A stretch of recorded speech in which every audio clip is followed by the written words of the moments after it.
السلام علیکم ورحمۃ اللہ وبرکاتہ۔ اللہ کرے کہ آپ خیر و عافیت کے ساتھ میں ہوں، اگر ہو سکے تو میرے لیے بھی خیر و عافیت اور صحت و تندرستی کی دعا فرماتے رہیے۔ وقولوا للناس حسنا، وہ زمانے میں معزز تھے مسلمان ہو کر، ہم خوار ہوئے تارک قرآن ہو کر۔ اشاعت دین کا اہم مرکز صدیقی بیانات۔ نحمدہ ونصلی علی رسولہ الکریم، اما بعد۔ قال النبی صلی اللہ علیہ وسلم: من اعطى لله ومنع لله واحب لله وابغض لله فقد استكمل ایمانه، او كما قال علیہ الصلاة والسلام۔ سامعین کرام، اسلام کی تعلیم ہے، فرمایا نبی علیہ الصلاة والسلام نے کہ کسی کو دینا یا نہ دینا، کسی سے محبت کرنا یا کسی سے نفرت کرنا، غصہ کرنا، صرف اللہ کے لیے ہو، اپنی ذات کے لیے نہ ہو۔ اور سامعین، ایسے غصے کے اوپر جو صرف اللہ کے لیے ہو بہت بڑا اجر و ثواب ہے۔ اور ساتھ ساتھ یہ بھی ہے کہ ایسا غصہ کبھی ذاتی دشمنی پیدا نہیں کرتا، عداوتیں پیدا نہیں کرتا، فتنہ اور فساد پیدا اور برپا نہیں کرتا۔ اس لیے کہ جس شخص سے بغض اور نفرت کی جا رہی ہے، جس کے اوپر غصہ کیا جا رہا ہے، وہ بھی جانتا ہے اور اچھی طریقے سے جانتا ہے کہ سامنے والے کا غصہ میری ذاتی دشمنی کی وجہ سے نہیں ہے، بلکہ میرے اس فعل اور حرکت کی وجہ سے ہے جس کا میں ارتکاب کر رہا ہوں، جس کا میں نے ارتکاب کیا ہے۔ اس کا غصہ خالصتاً للہ اور میری اصلاح کے لیے ہے۔ کسی سے محبت ہو تو اللہ کے لیے ہو، اور کسی سے بغض و عناد ہو، غصہ ہو تو بھی اللہ کے لیے ہو۔ خاص طور سے اس وقت میں غصے کے تعلق سے عرض کر رہا ہوں، اس میں شرط یہ ہے کہ غصہ شرعی حد کے اندر ہو، حد سے تجاوز نہ ہو۔ غصے کے اوپر قابو ہونا چاہیے، بے قابو غصہ نہ ہو۔ غصہ اتنا ہی ہونا چاہیے جتنا اس کی اصلاح کے لیے ضروری ہو، اور یہ اسی وقت ہوگا کہ غصے کے وقت اشتعال نہ ہو۔ اگر اشتعال پیدا ہو جائے تو اس وقت غصہ فرو کر دے، غصے کو ختم کر دے۔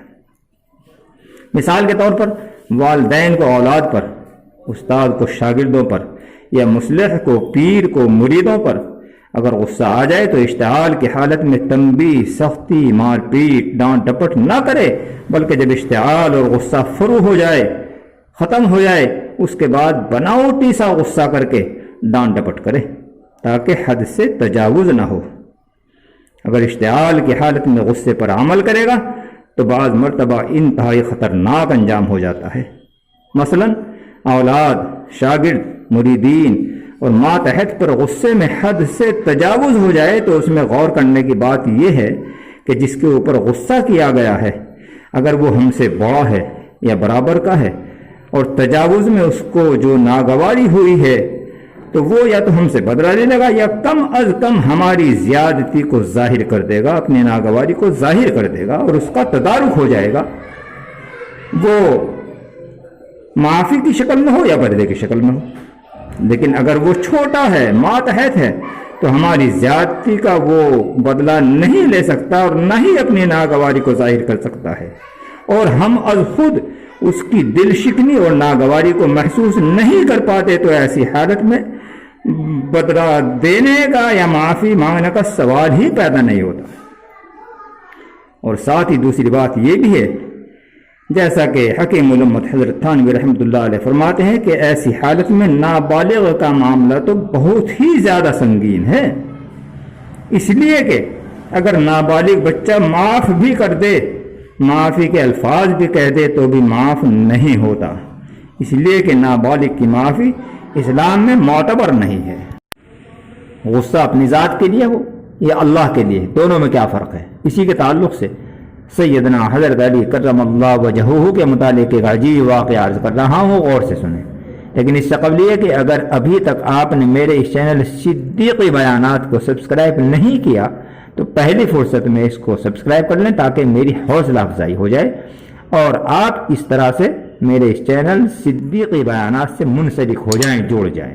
اور ہاں، ساتھ میں ظاہر ہونے والی گھنٹی کو بھی پریس کر دیں اور آل کے اوپر ٹچ کر دیں تاکہ میری طرف سے جاری کردہ ہر نئی ویڈیو سب سے پہلے آپ کو دستیاب ہو اور آپ اسی طرح فیضیاب ہوتے رہیں۔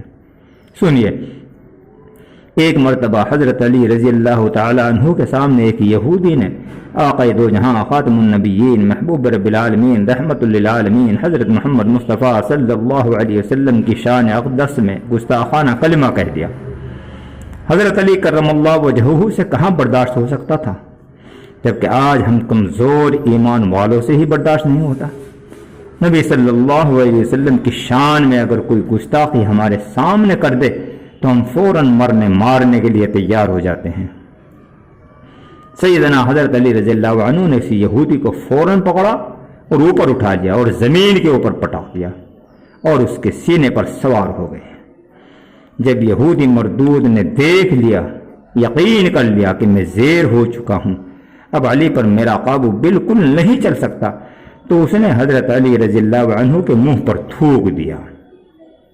مشاہدہ مشہور ہے کہ کمزور گالی گلوچ پر اتر آتا ہے یا فحش گوئی پر اتر آتا ہے یا کوئی ایسا فعل کرنے لگتا ہے جس کو کوئی بھی پسند نہیں کرتا، ہر ایک اس کو برا سمجھتا ہے۔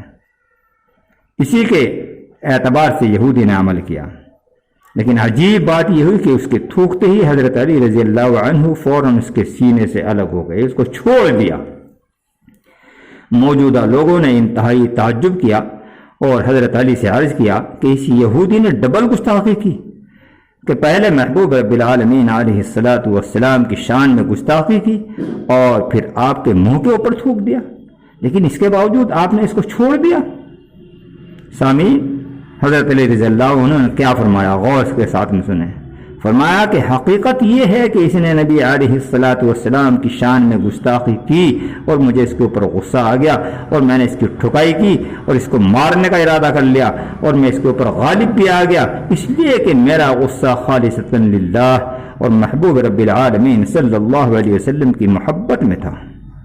لیکن جب اس نے میرے منہ پر تھوک دیا تو میرے غصے کے اندر اچانک اضافہ آ گیا، ابال آ گیا، زیادتی ہو گئی، لیکن میں نے اپنے غصے پر قابو پایا اور اس کو چھوڑ دیا، اس لیے کہ میرا پہلا غصہ آقا مدینہ علیہ الصلاۃ والسلام کی محبت اور خالصتاً للہ تھا، لیکن میرا دوسرا غصہ میری اپنی ذات کے لیے تھا جس کو میں نے ضبط کیا اور اس کو چھوڑ دیا۔ سامعین، یہ معروضات ہمارے لیے نصیحت اور یہ واقعہ ہمارے لیے عبرت ہے، ضروری ہے کہ ان سے یہ عبرت حاصل کریں اور غصے کو قابو میں رکھیں، کنٹرول میں رکھیں، شرعی حدود میں رکھیں۔ ایسا غصہ درست ہے اور جو بے قابو ہو جائے، جس میں اوسان خطا ہو جائے، اس میں خطرہ ہی خطرہ ہے۔